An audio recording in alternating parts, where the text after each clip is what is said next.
Every family has a choice: follow the herd or carve their own path. This is the Lone Wolf Podcast. Are you ready to stray from the pack?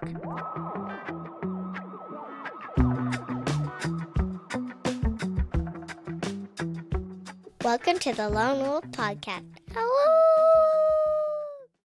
We're back. What's up? It's been a minute. How long has it been, actually? It's been a bit. Since What was our last episode about? boobs. Boobs. No. Dicks. Before that, it was dicks, actually. Yes, you are correct with that. But we, I think, released Dick Dilemma and Not Your Breast Look. Not Your Breast Look. In April or March? Around March or April. Okay, well, let's fill you in so you actually know what the frick we're talking about. Yeah, we've had a lot of changes. I know, I was thinking in my a head. lot of moving pieces. Yeah. So let's start at the beginning. Welcome to our apartment. I know that's starting current, but we are in an apartment. As you can see, we have a different backdrop here, which was thrown up right before the episode started. This is probably the most comfortable podcast setup we've had in some time. This couch has no bones, by the way. Check out my Amazon link for our boneless couch. No, I mean, for real though, I think I do have an Amazon affiliate thing, so maybe I'll just throw it in the show notes if y'all are interested. But this couch is pretty sweet. It's pretty sweet. But let's take it back to how we went from house to trailer to apartment and why. Yeah. So y'all have already heard all the reasons, and we had an episode. What was it called? Opting out of the matrix, why we decided to quit our jobs, sell it all, and hit the road. There you go. If you're interested in how we ended up in a trailer and you missed all that stuff, I recommend you go listen to that episode. Yes. But we did end up selling our house, everything we own. Mm-hmm. We hit the road in our 22-foot pull trailer with our two daughters. You sure did. And we ended up traveling for 5 months, almost 6. It's 5. And then, 5. Yeah, for 5 months. And we went to 16 states. I think 7 national parks. Yeah. Coast to coast. Yeah, we went from West Coast to East Coast. Literally. And it was freaking awesome. It was a blast. It's weird because I loved it so much and there was not a single part of me that was over it or no, felt like I wanted to be done. But there's also not a single part of me now that's man, I regret it. I wish we were still in the trailer. Right. Can't believe we stopped traveling. Everything just happened the way that it was supposed to. Well, and I think ultimately what it kind of came down to is the opportunities that fell into place. Yeah.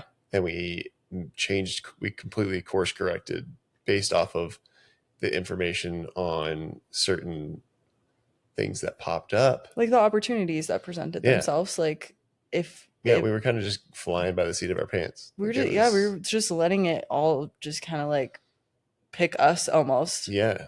And the way it worked out was, I mean, we put a lot of work in and a lot of time and a lot of effort and a lot of sacrifice, but the way everything worked out was honestly kind of crazy how well it ended up. And Jordan and I literally say it, I think, every single day. It is so not lost on us how, we just can't believe that we did everything we did and that we are where we are. I honestly, we're just, on cloud 9. I don't know how else to say it. Yeah, there's and I genuinely mean that. That is not I'm saying that because I want to have some persona of our life. Our life is amazing. Genuinely. But actually. Yeah, things kind of, we remind ourselves every single day we look at each other and we're I can't believe that this actually worked out. Yeah. And we are in a position now. We live here where we wanted to live for so long. We have all the things. Don't say it yet. Okay. You really want to jump the gun. Well, because he's antsy. Yeah. Okay, so we were in Arizona, And our plans kept like shifting because we were trying to coordinate getting to an airport to fly Holland to her dad and stepmom and for her like visit with them. Mm-hmm. And we just kept like changing plans and canceling reservations and changing what airport we were going to go to and what route we were going to take. And like, it was weird. Like, so many things changed. Mm-hmm. And we were sitting in Arizona, and it was actually Holland's stepmom had sent us a link and was like, hey, here's this land sale happening in the exact area that we really would like to buy land in. Right. But we thought that it was mainly like HOA area, and that like we're not going to buy land and then have people tell us what we can and can't do. So we thought it was just out of the picture. Right. But we love it. Yeah. And like Jordan's family has history there. And so when she sent the link, we were like, wait, this could be really cool. So then I opened the website and I'm just like doing all my web sleuthing to be like, is this legit? And literally within that evening, the next morning, you had to fly Holland.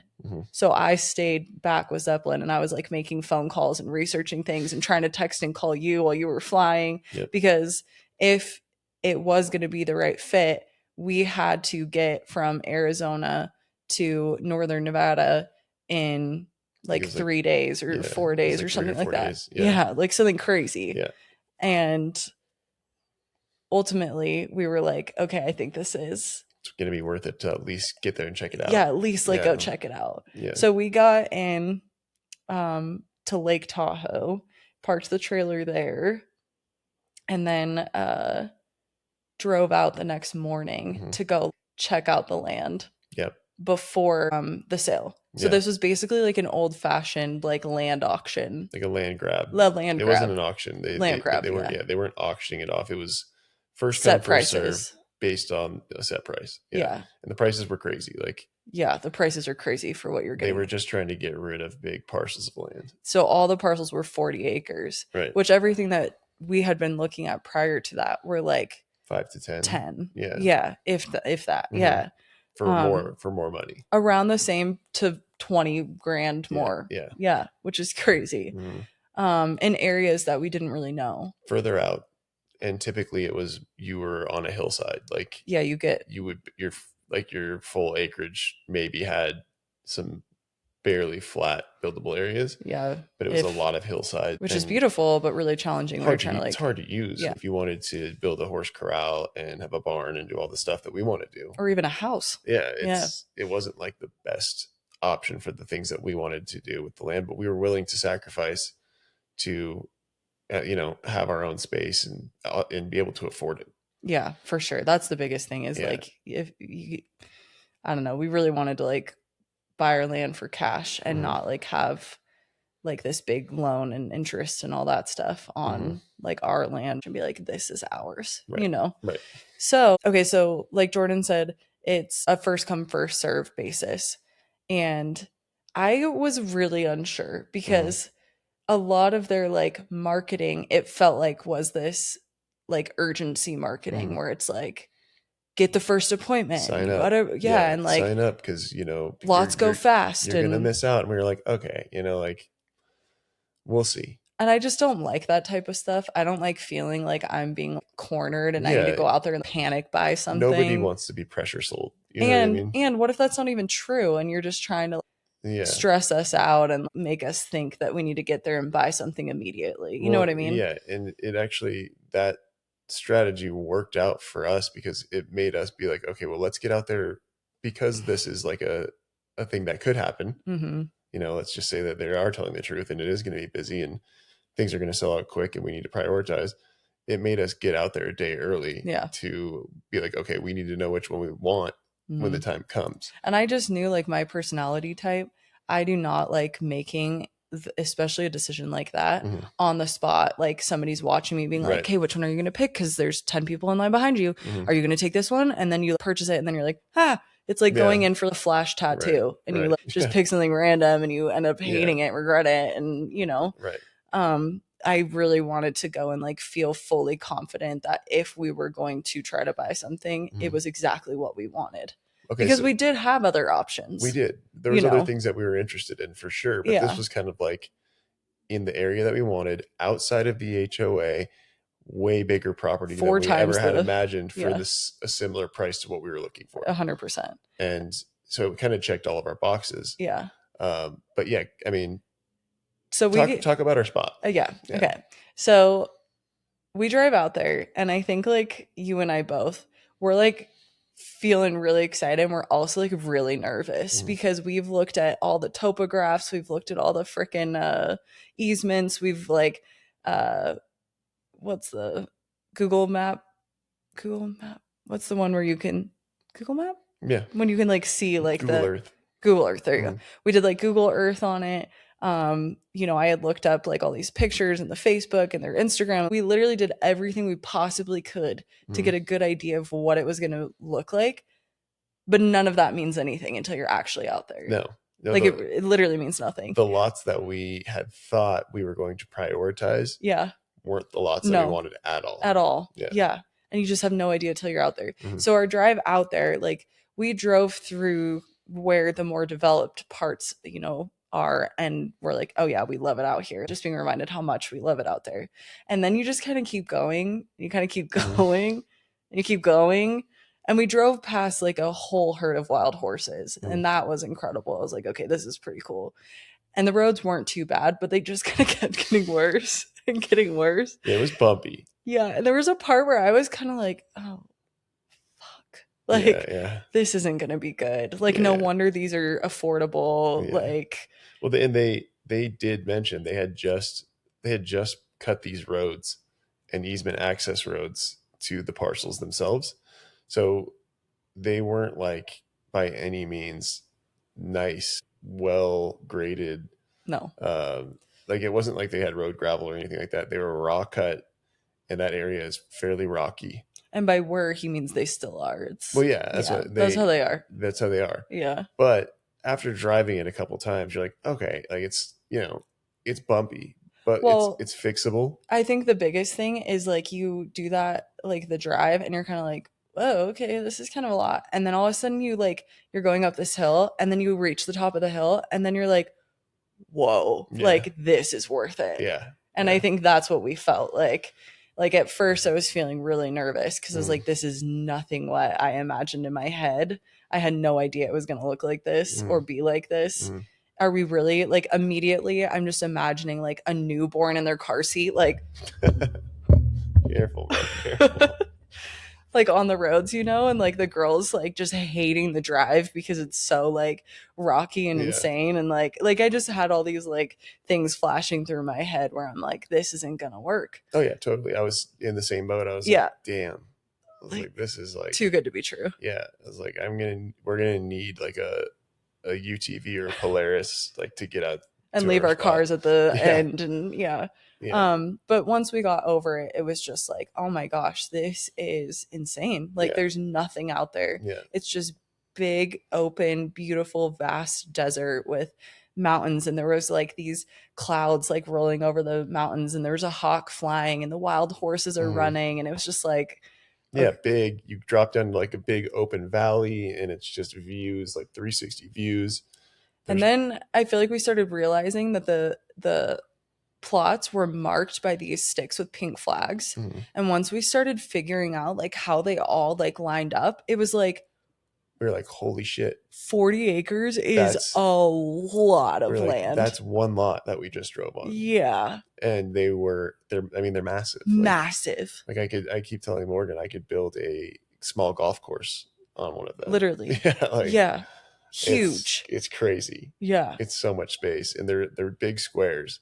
So, we have the lot that we ended up getting is quite a bit of flat, which is really what we wanted.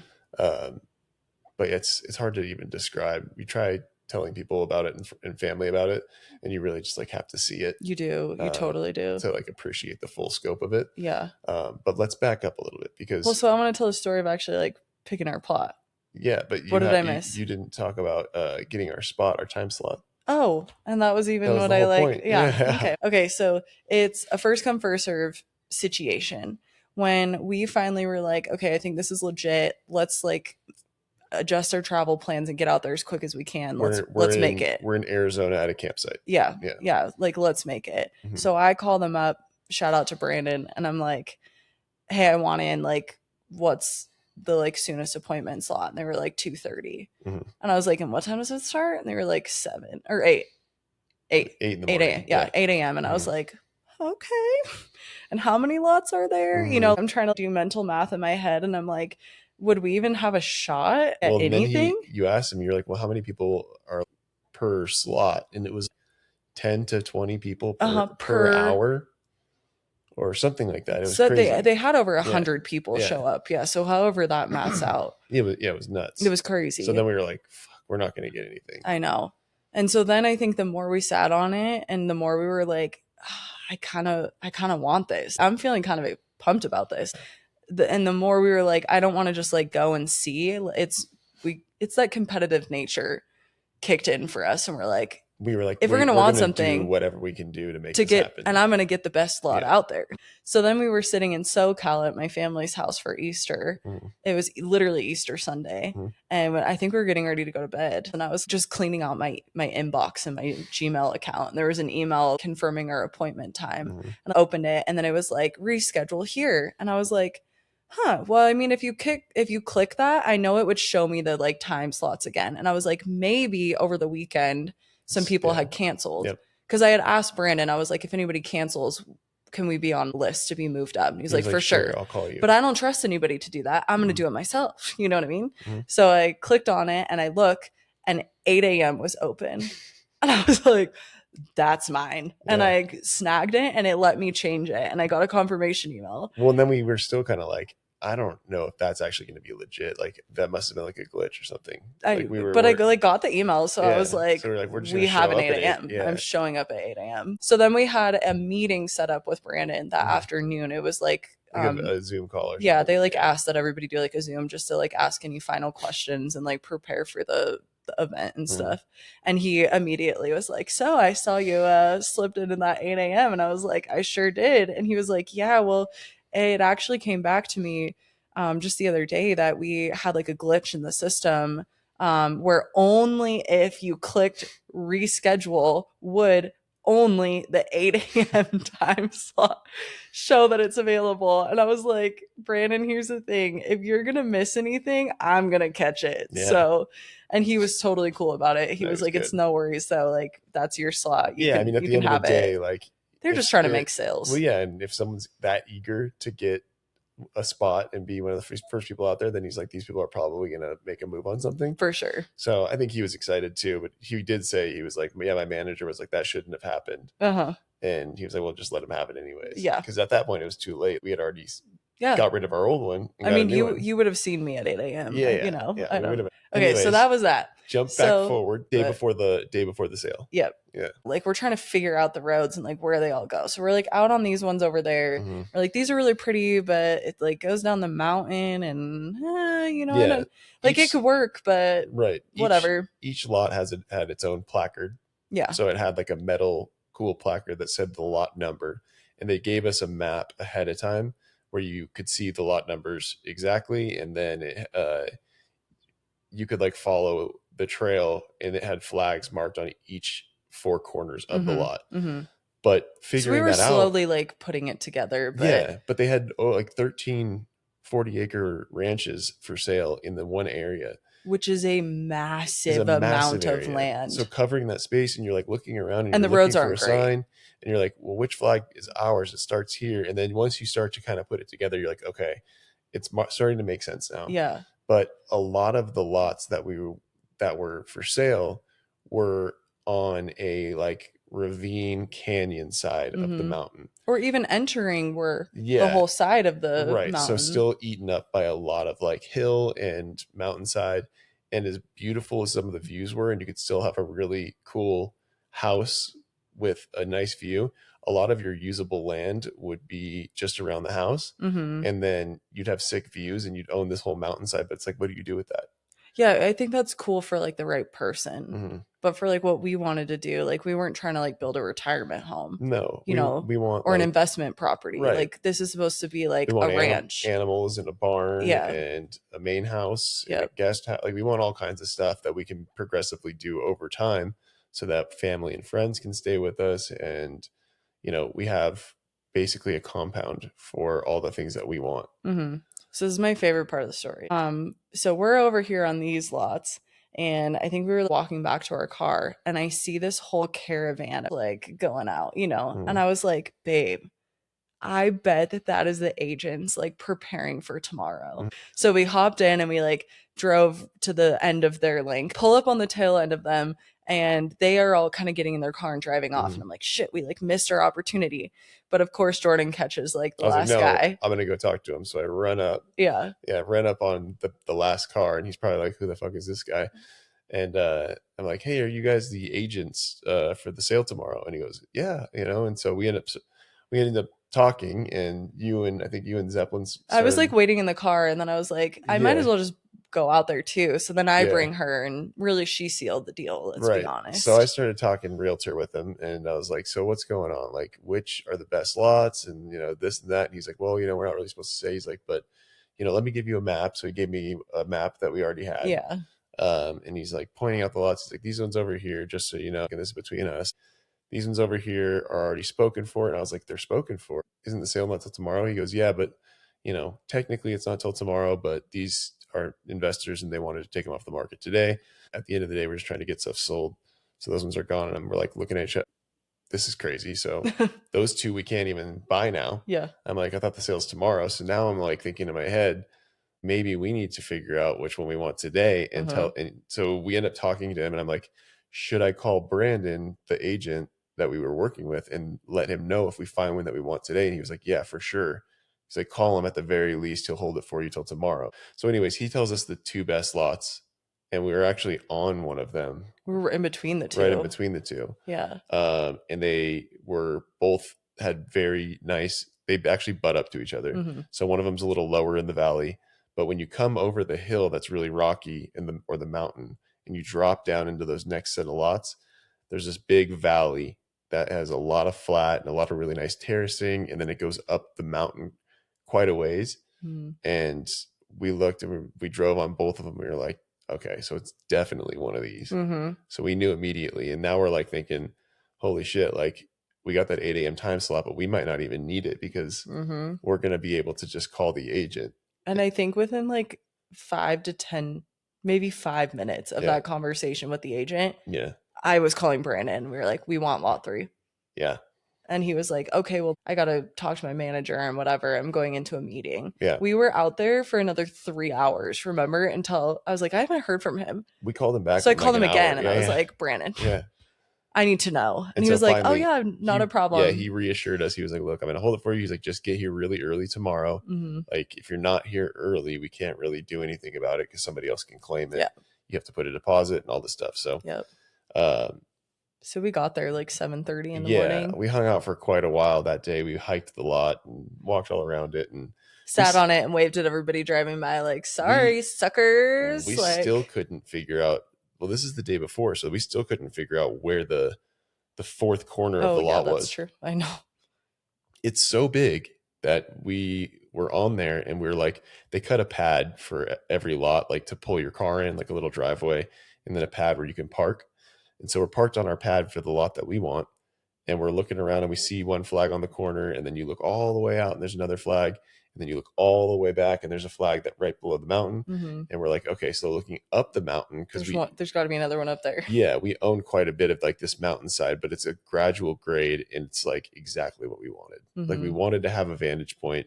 We wanted to have a nice valley, and it has all of that. So then we're looking, and we're like, where the fuck is this flag? We need to know where the fourth corner is. We even like hiked it multiple times, and we could not find it. So we're like, damn, we need to like. We brought binoculars. Yeah, we need something to like. We got to figure this out.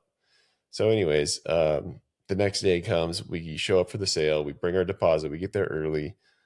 They take it off the market, and we start to realize that they were not lying when they said it was going to be super busy and you need to secure your spot. It was packed. Because there was a line of people by the time that we had finished our paperwork and dropped our deposit that were expecting to get lots or go out and look at them. And so we went directly out to our lot and like posted up and walked around, hiked, watched all the losers drive by. We watched just caravans of cars bringing people out. Just crazy. And then I think it was around like, we still didn't find the fourth corner of the lot. No, we didn't find it that day. No, we found it like a week later. Yeah, we went back and like literally brought the hiking backpack, put our hiking boots on, and just hiked until we found it. So anyways, we're getting ready to leave the lot and they still have caravans. What time was it? It was like 12:30. And so they were supposed to be showing these lots until around 3. I think 3. Yeah. 3 or 4. And we're heading in and we see Brandon, the agent we were working with, and he's, driving people in and out. Mobbing in on his Jeep. Yeah, so he's got his Jeep and it's, he's got 2 trucks following him. We kind of like pull off the side of the freshly graded dirt road and we roll our window down. I think you asked him like how many are left to sell. Yeah. And he was like, oh no, like they're all sold. We sold out around like 10:30. He said they canceled everything from 2 on. Yeah. So our appointment literally would have just been canceled. We wouldn't have even gotten a chance to look at anything. But everybody that was following him out at that point were just backup buyers. Yeah. So they were showing everybody stuff to take their numbers and names and all that stuff. Yeah. In case somebody fell out or didn't want to move forward. Then they would call somebody else as a backup, but they got rid of all 13 lots and we got the best one. The best one out there. Yeah. It's freaking awesome. It was crazy. Yeah. So we are now landowners and Jordan and I like to joke that we couldn't imagine having 39 acres. No, it has to be 40. It has to be 40. Yeah. There's my 20 and there's Jordan's 20. Yes. And we have different plans. There's the fun 20 and then there's Morgan's 20. Yeah, the 20 that actually makes shit happen. No, there's 20 that's going to have a pond, maybe a zip line, a couple bike jumps. Yada yada. Anyways. Call me if you want to have a good time. So we had considered for a minute living in a trailer on the land, because we're already accustomed to the trailer life. Long story short, that just isn't an option with county regulations and things, and that's okay. Like, we kind of knew that going into it. Yeah, and it all worked out, So we ended up selling our trailer, which was really bittersweet for me. I'm not gonna lie, like it was kind of sad packing it up because we got a lot of use out of that thing for sure. But it was like our home, no, it was fun. We made it so cozy and it really felt like home. At least we knew it went to like a young family that was gonna use it, and they have a little kid. For sure. Yeah. But it was sad. Yeah, and then we lived in Lake Tahoe for like a month and a half. Yep. So we got to stay in my family lake house for about 2 months. Yeah. Which was awesome. It couldn't have worked out more perfectly. Shout out to my uncles and whoever else that truly though let it happen. Yeah. Truly though, what an incredible blessing, because buying raw land, like we invested a lot of what we had into this raw land. And like raw land means there's no water, there's no structure, there's no power, there's nothing except for the horses and the freaking sagebrush out there. Yeah, we have a lot of work cut out for us, but I just mean like doing something like that is hard, because then it's like, where do we put our family? Yeah. Because it's so expensive to live in a trailer somewhere near the city. We need to get jobs and do all this. Like, we got to get settled in our life. Yeah, shit got real. But it was quick. Just, my point is just, it was an insane blessing that we had this freaking beautiful, first of all, place to stay. We weren't exactly roughing it. No, it was incredible. But it was hard. I had a mentee bee, because it was really challenging feeling like you don't have that like stability, and you think that trailer life would be a similar thing, but it's not, because our trailer was like our home. And then it felt like we just didn't have a home. Like, there was nowhere for our stuff to go. There was no security that there was going to be a place for us to nest in. It didn't feel good. I was struggling for sure. And we were it's funny now looking back, but we were so stressed about getting jobs and making everything work together. And we stressed and lost sleep for about a week. And then Jordan and I both landed awesome jobs and like everything worked out completely great. I want to talk about you for a second because I think, and I really want to have an episode, we will in the future, specifically kind of on what you did and maybe trades and things like that, because I think it's super cool. Yeah. But give us just like a brief, like quick little synopsis for anybody who doesn't know or doesn't remember like the work that you were doing before in Vegas to like where you are now. So prior, I was working for a new home build company in Vegas doing real estate. I've been practicing real estate in Nevada for about 10 years, and I was working with this company for about 5. So I was well established. And if you don't are familiar with real estate, it's 100% commission. And even if you are doing well and selling, there's ups and downs with the market, the interest rates, the home prices, and that really dictates your income. And it's kind of shitty to be at the mercy of the market or the mercy of the economy or interest rates when you're trying to just make a living for your family. And I know there's a lot of people out there that can relate to that are doing real estate that I still talk to and know in Vegas. But I knew going when I quit the job and we decided to sell everything and move and travel and do all that, I had always talked to Morgan about potentially getting into a trade because I wanted to get into something where I wasn't going to be replaceable by AI and that had a little bit more stability and growth to it. And to use your hands. Yeah. And I like working on things. You know, I thought I was a pretty handy guy. And then you get around guys that are actually really handy that can like, you know, humble you, do all kinds of shit. And you're like, damn, okay, I want to be more like that. I had talked about different trades that I wanted to get into. And ultimately I wanted to get into HVAC. Well, we were thinking that you had to get specialized training or like a certificate or something like that. Yeah, there are certificates that you should have, but it's not necessarily what you need right away. Well, and we thought that it was something maybe you would do while we were traveling. Right. That way you were like set up to like get something. Right. So we were feeling kind of that uncertainty applying to jobs where it was like, are you even going to be able to get anything? Yeah. Yeah. Yeah. So we went for it and I made Jordan a nice little resume. She did. She dressed up my resume really nice. And I'm not good at that. So it was nice. Yeah. Yeah. But anyways, we started sending it out to certain places and I found a couple different HVAC companies in the Reno area that I was like, these look like decent ones and they look like they're hiring, they're looking for apprentices and all this stuff. So I'm like, okay, I know I'm going to take a pay cut. I know that it's going to be tough to get my foot in the door, but I feel like with trades, I could probably show that I'm an intelligent, capable man who is hardworking and reliable and get an opportunity at the very least. So sure enough, you know, I call one company and he's like, you know, we just hired somebody, but send me your resume and I'll see what we can do. So I send over my resume and then they give me a call back. I think it was the same day. And they were like, we want you to come in for an interview. So I was like, great. Cool. Awesome. Yeah. So I told Morgan, I was like, holy shit, I just landed an interview. He looked at my resume and he thought it was good enough for an interview. So I was like, great. Yeah. And then there was another one that I was like, man, I really want this one. It was kind of more of a sales role within the trades. But I was like, you know, that's kind of perfect because I've been doing sales for so long. Experience. I've got a ton of experience. So anyways, a few days go by and I followed up a couple of times. And then they told me, they're like, hey, this looks great. Your resume looks good. Let's have you come in for an interview. So both interviews ended up being on the same day. Which is honestly kind of nice because we were commuting, you know, an hour into town. Yeah. And so in my mind, I had this idea of which one I wanted and which one I thought was going to be best for us and the potential for money and all of that. So I go to the first interview and it was with a smaller company. The interview went great. They really liked me. I really liked them. I loved what they stood for. It seemed like a great group of guys that, you know, I would personally want to hang out with outside of work. And I was like, that's an awesome dynamic. And, you know, we talked money and all that. And I was like, they're making a reach because they want me to be there. And that feels good. Right.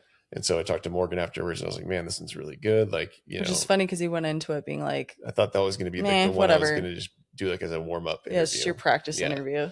So then I go to the next one and sit down and it's this giant company and they basically told me that it's 100% commission and it's very salesy. And I'm like thinking to myself, 100% commission in a trades job sounds crazy because you're not actually learning to fix stuff and help people out.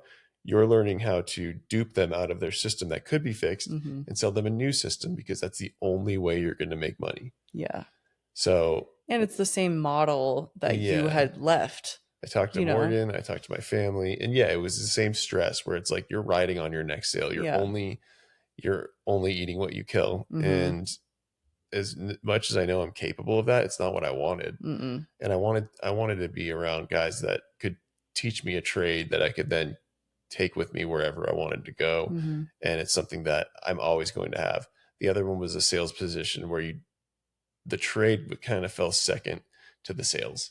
And you didn't actually have to learn how to fix stuff. You just had to learn how to sell stuff. For sure. I was like, I already know how to do that. This sounds crazy. So anyways, ultimately talking to Morgan, talking to my family, and we all decided like the first option was the better option. Which I was like terrified at first, because I was like, fuck, he's going to pick the one that's going to like pay him better. And we're going to be right back where we started, just a different job. Part of me was like, man, they were dangling the carrot of like certain numbers and money that you could make per year and all this stuff. And I'm like, man, I know I can sell and I know I could do that. But ultimately what it came down to was I wanted to move away from something like that. And I wanted to learn a trade and have something more reliable and work around people that I actually respected. Yep.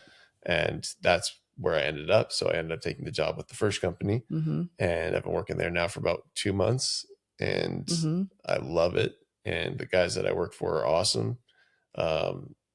It's a great company and I couldn't be happier. Which is literally so cool. Like it is so, I don't even know like the right word for it, but there's just something about, like, we downsized from, a 1650 square foot house to now we're in like a 730 square foot apartment. Yeah. And I like couldn't be happier. I absolutely love the smaller space. You went from a 6-figure, high paying kind of status job, and you're like so much happier. And and I look forward to work. Like I look forward to the like different challenges and then new things that I'm learning each day. It's so cool. It's a completely different, I feel like it's healthier for me. One, because I'm outside, I'm in the sun, I'm working with my hands, I'm, doing physical stuff, where before I was sitting in an office, just like waiting for the day to go by, staring at a computer screen, being a fat salesman. Yeah, it's honestly like just so cool to like see it, just as like your wife, to see like the more personal, intimate sides of all of it. And like you're like a different person, and you could go and work like a 10-hour day and come home and you're like still happy and have energy, and like we get like extra time with you because your schedule's different than what it was too. And I like work really early, and then and we have the day, like we go to the pool and swim hours, and we still have time to like make dinner and hang out and go to the pool and go to the gym, and like it's been freaking awesome. It's been awesome. Okay, let's talk about you now. My story's not that exciting or crazy. Your story's great. You got a lot going on right now. Well, yeah. I just mean like your job is great. I love my job, but it's not anything crazy. Like I didn't change like career. Like I'm still doing a lot of what I was already doing. You were already doing stuff that you wanted to do anyways. Yeah. So I did get a lactation position. So it's like an RN IBCLC position, and I work 16 hours. And the pay is pretty good for like community practice. Like I could make way more in the hospital, but I don't want that. I've never wanted to do that. And I think the pay is great for what it is, know? And you like the people you work with. Yeah. And I have great coworkers, and like one of the first things they told me like in our like interview when they offered me the job was like, this is work and we want you to be, a good employee and whatever. But at the end of the day, you also have a family, and that should be your top priority. So if anything ever comes up with your family or you have stuff going on, you just let us know and we will do what we have to do, which is so cool. It's like you were feeling in your, job too. I feel kind of like valued and appreciated, not just like a replaceable person who's going to come in and check the boxes for them. Right.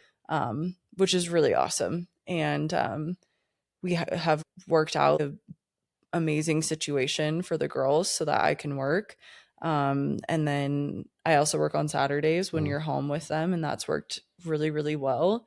And it's just been amazing because taking a job as a mom it's hard. You carry a lot of guilt and you stress about everything. And like, I went back and forth so many times if I should even take the job, if I should even do it, because working out all the logistics is hard and everything is just like falling into place. And when you found a really nice balance. Yeah, like it's amazing. It's part-time. You still have a lot of time with the girls, but you get like this time for you to do something and focus on something outside of 100% just being with the girls, which is nice. It helps, like you said the other day, it makes you appreciate the time that you have with the girls, and I show up better for them, for sure. Yeah, because I'm not on mom mode 24/7. I get space to go stretch my brain and use my skill set that I've worked really hard to obtain, and I get to help people, and I love that. I absolutely love the feeling of like clocking out and being like, I helped a couple people today, like big or small, I helped a couple people, and that feels amazing. So yeah, I'm like super happy and content with all of it. Like, we're so fortunate that it all, and we were so stressed. It's so stupid. The land was the first thing that worked out crazy. Yep. Again, not by chance, because we decided to go and take it into our own hands and make it happen. Yep. Jobs worked out. Yep. We were stressed for a week and a half. Yep. And we made that happen. And we were like, okay, cool. Got that locked up. Then I had my mentee be about where we were going to live. Yep. And that's worked out. So we ended up deciding that we were going to just get an apartment. And apartments are very expensive here. So that kind of limited us a bit because you did have a pay cut. I can't work full time right now because of the girls, and we want to save as much as we can because we want to be able to go build, everything that we need on the land. So we ended up kind of getting a feel for the area, and we're like, well, we're probably going to get a 1-bedroom.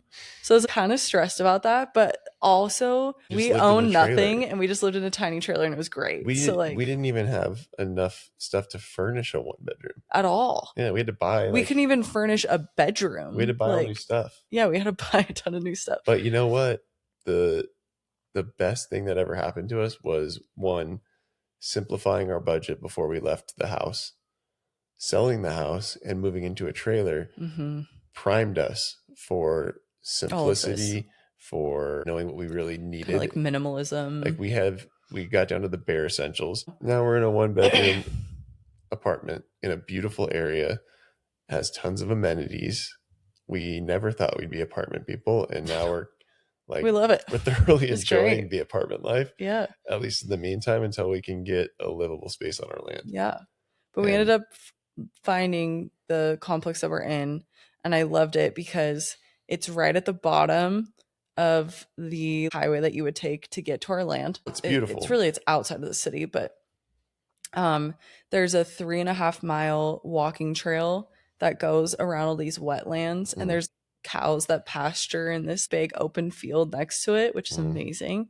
You can walk to this natural cafe, which I love that type of shit. And there's an awesome pool, which the girls love. I think we've literally hit it every single day since we've moved in. They've got a solid gym set up. Yeah, just it has like everything.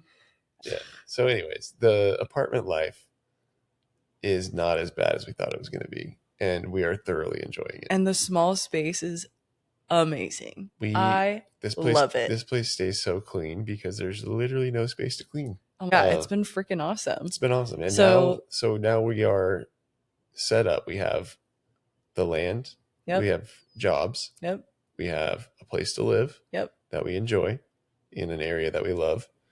And we can now focus on putting our energy. One, we can podcast again, which is cool. Yeah. Good to be back. Yep. Good to be back. And now we can focus on the prioritizing tasks to get the land livable. Yep. Which is a little overwhelming, but it's also kind of fun. And there's going to be a learning curve. We have to, first things we have to do is make the roads more easily accessible. I think getting the roads graded is number one.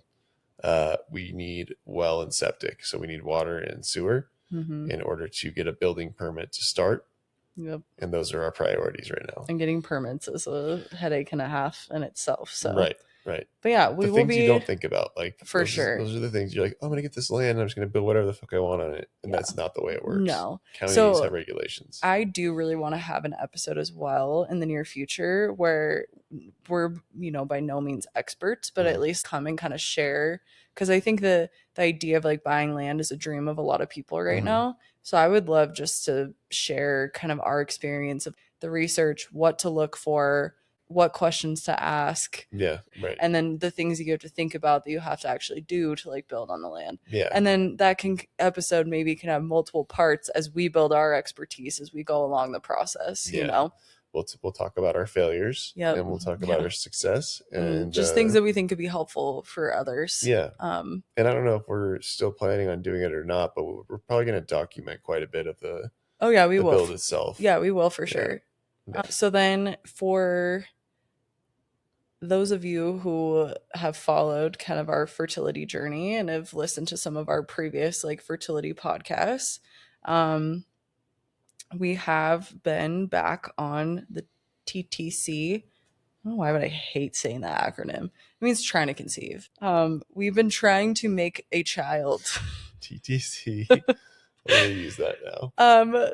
For about 6 months now with no success, but that's okay. I'm not like in the deep dark shadows of infertility land like I have been in previous years. We're not there yet. We're not there. And I really am trying to make sure we don't get there. I think we've got doing things different. Got a good mindset and we don't have any expectations. Yeah. But like we shared in part 3 of the fertility files, we did conceive our daughter Zeppelin through IVF. And we are deciding this time we do not want to return to IVF. We want to actually figure out why we cannot get pregnant and what we need to do to restore our health so that we can conceive naturally and be able to have the family size of our desire without the need of medical intervention. Yes. That is the ultimate goal. And just to give like a brief update on that, I went back to a restorative reproductive medicine provider that we had worked with before we went through IVF when we were trying to conceive Zeppelin. I returned back to her mainly just because I didn't really know where else to go, but I wanted to just like get help from the beginning. Yeah, more or less we wanted to get more labs done and like kind of see where we're at. I wanted some direction, baselines and all that. But I also, to be honest, like I went into it, if you remember, I was like, babe, I think that last time I was in denial. I just couldn't possibly comprehend that I would be somebody who, was infertile. So her recommendations, like I didn't want to hear all of them. I didn't implement all of them. This time around, I'm going to listen to her and do what she says. Exactly. Yep. And I don't even think I made it like a month in. And I went to Jordan. I was like, babe, look, I don't think she's diagnosing me correctly. I don't think she's treating me correctly. And Jordan's like, fuck, here we go again. Shocker. Yeah. I could have told you that. I know. And so then I was like, okay, well, this isn't working. So I started researching functional fertility practices because I strongly believe that our bodies are designed to be healthy. They're designed to heal. They want to be healthy. We have so many systems in our body that have mechanisms to find homeostasis and keep us healthy.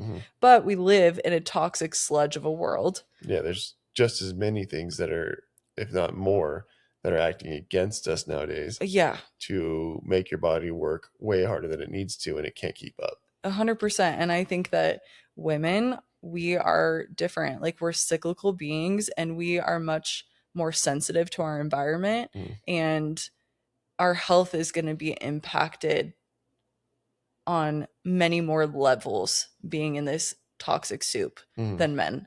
And that's not to like say it's black or white. I just think more often than not, just because of the way the female body is designed. I started looking into these functional practices. I had interviewed a handful, and then one of the practices had this option where you could pay $100 and send in your labs from the last 6 months. They would review them, give you kind of an idea of, from the functional lens, what's going on. So I did that, and then she affirmed everything that I was feeling, that I was being completely dismissed on by this other provider. And not that I fault her. I just was realizing that you don't fit into her medical model. No, and that like scope of practice like just doesn't align for me. And so it felt incredible, like incredibly validating. And I was validated in these ways that I have been seeking for 3 years. But for some reason, I just could not pull the trigger on like hiring one. They're expensive. I think they're worth the money for sure. But it was just like, it's a big investment. And I could not figure out why I was so stuck on it. We were considering hiring one. Yeah, like, but I just couldn't pull the trigger. Like I could not. It was like keeping me up at night. It was like, ultimately everything validated me so much, and I agree with this, and I know that this will help us. Why can't I just pull the trigger and hire someone? Ultimately, we had a conversation, and it was kind of like you were telling me about the person and what they could do, and like you were still kind of like not skeptical, but you were just kind of like, I don't know, I feel like there's a block for me. Yeah, and I looked at you, and I remember I said, nobody's gonna, if anybody's gonna figure out what's wrong with you, it's going to be you. Yeah. And why, at the end of the day, why would you pay somebody else to invest in you and solve your problem when they don't really have the motivation that you do? And you could potentially educate yourself in what they're doing and solve your own problem. And that's kind of where you were like, yeah. And then you did a bunch of research into what that actually looks like. Well, you didn't say invest in yourself, and you just kept saying like you're smarter than them. And I knew what you were saying, but I was like, but I'm not. Like, if I was as smart as them, I would have figured myself out already. And so then I just kept thinking like, but I see what you're saying, and maybe you're right. Like, I think that I do have the ability, like any provider that we have worked with, like I outthink them. I out-research them. I out-question them. Like, it's just naturally like the way that my brain works. But I don't have the education and the framework to like direct that energy. So then I was like, okay, well, this one girl that we were considering like hiring as part of this team only had this like health coach certification. And I was like, I already have more education than her. And that's not to say that she's not perfectly capable, but it was just kind of like, why would I spend this money to like hire her when I already have more higher education than her? So then I looked up, I was like, how much is her training? And I was like, okay, well, if I work with her for 4 months, I could also go spend the same amount, get the exact same training that she has, you know? So then I started really digging into everything. And then finally I was like, you know what? There's no guarantee in anything that we do that we will get a baby. There's just not. Even with IVF, we could return to IVF and blow through our last couple embryos and not get a baby. Right. And spend tons of money and energy and heartache and all of that. You know, like there's never a guarantee. That's the ugliest part and the hardest part of infertility. There's not a guarantee for a baby after anything. It doesn't matter what you do. No. But rather than my energy, our money, our investment, like everything be into gestating a baby, why don't I gestate a practice instead? Like, so we ultimately decided like we're going to take that investment and kind of pause our TTC journey for like the year or so. You know, like we're not going to use like condoms or something. We're not against like a good time. Ain't never going to happen. But we're not going to like obsess over it right now until I go and get this education so that we can get the proper testing and the proper direction of what we need to restore our health and our fertility and be able to conceive naturally. Yeah. And like, how cool if that happened? If not, I'm going to have a practice where I get to go and help other families like not go years. Right. You know what I mean? Right. Not go through many providers, not go through everything that we went through to reach Zeppelin, well, you know? And it's so hard to find, like digging into that world, it's so hard to find somebody that you trust and has like the knowledge that you want somebody to have. And it just feels like a very cool thing for you to be like moving into your own business and your own model that helps people who are struggling in the ways that we've struggled.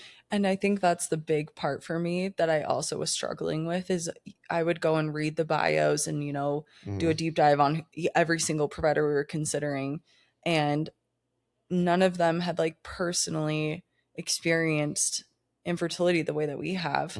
Like a lot of the stories were like, oh, my sister like went through, struggled to conceive for a year and the doctor told her IVF's your only option. Right. And I'm like, that's just not the same. And it's not to say like I have friends who work in birth work, for example, and did that before they had children or they don't currently have children. And they're some of the most incredible providers I know. It's not like it's a prerequisite. It's not a knock at anybody that's doing it that hasn't gone through. But there's power to not only will I have the knowledge and the skill and, this clinical aspect, but I also have the personal lived experience. Like I know exactly what it feels like to be in your exact position. Right. You have the emotional connection to it. Yeah. So, and it makes me more invested. For sure. It makes me care on such a deeper level because it's personal. Right. Well, and then when somebody comes to you and they're like, hey, this is how I'm feeling. And like, how important those little details in the labs and like the certain things. Questioning. Yeah. The questioning. And like, it doesn't feel good to be dismissed on maybe you have a question about a certain lab value and they're like, oh, don't worry about that.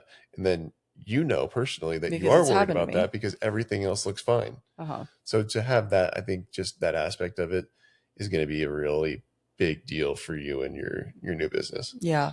So more to come on that. Yeah. I actually just enrolled today. It took about a month to research all the programs to be 100% certain which one I'm going to do. Yeah. But so I guess I'm going back to school, which is something I said I will never do. And I have learned many times now, if I ever say never about something, it means I'm going to end up doing it. For sure. Well, it's insane. I don't know. I feel like lately it's all these things that I've said never to or have been happening. Yeah, it's crazy. So I'm learning to watch the usage of that word. Yeah. But I'm going back to school and I'm freaking so excited about it. And like Jordan said, there will be more to come on that as it kind of develops. We'll have to do a podcast kind of just on that as you develop it. Yeah, I think there will probably be certain topics as I'm going through, my training where I'm like, we got to talk about this. This is cool. Yeah. And then obviously once I graduate, then for sure I'll be talking more in depth. So, and we are back. We're going to be doing 2 podcasts a month, every other week. Yeah. So every other week we'll be dropping a Lone Wolf podcast. Yep. And it's kind of going to be, it'll be along the same lines as what we've always done. Yeah. But more relevant to kind of what's going on in our lives. Yeah, I feel like, we'll see how it all kind of like plays out, but I have a funny feeling we'll probably end up having every month, maybe one that's a little more personal storytelling to our life, and then one that's more like a topic. Because we like the topic stuff too. And I think, I think our followers like that stuff too. Yeah. But we'll always keep it Lone Wolf style because that's just how we do it, Feels good to be back. It feels really good to be back. And thank you guys so much for being here. Yeah. Talk to you later.